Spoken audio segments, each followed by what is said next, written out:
राज्य सरकार को 1 वर्ष पूर्ति अवसर में भुवनेश्वर में राज्यस्तरीय विकास मेला 2025 उद्घाटन करछंती मुख्यमंत्री मोहन माझी।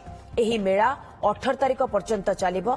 मेला रे विभिन्न विभाग पक्षरु 75 रु अधिक स्टॉल पड़िछि। एही स्टॉल रे जनसाधारण को सूचना, शिक्षा एवं जोगाजोग पद्धति माध्यम रे विभिन्न जन कल्याणकारी योजना संपर्क में सचेतन करा जाउछि।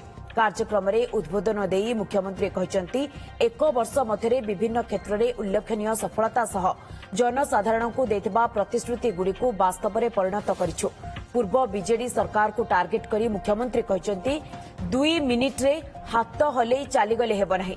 पूर्वरु भाषण लेखा जाउथला हेले आमे भाषण पढ़ुनु। तृतीय महला लोकों को धरी लोकों को अभियोग ग्रहण करागला।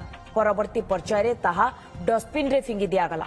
24 वर्ष रे पूर्व सरकार जहा करी नथिले आमे 24 मिनिट रे करिछु बोली कहचंती मुख्यमंत्री।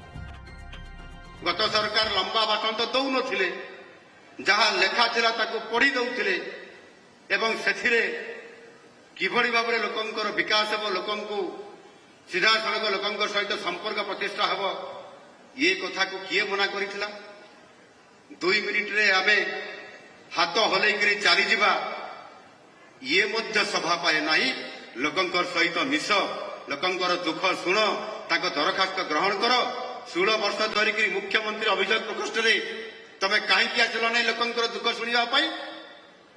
तृतीय महलार किसी लोकों को डाकिकी दरखास्त ग्रहण करी पछरे डस्टबिन रे पकई देबा, यही कौन गणतंत्र शासन रे लोकों को न्याय देबा? ये कथा मध्य सभा पाए नहीं। आज मु साधारण परिवार रु आसी, सरपंच रु आज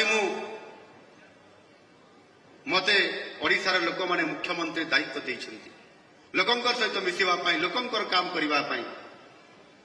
सेथिरे विरोधी दल को काहे कि कष्ट लागुची मु बुझी पारु नाही।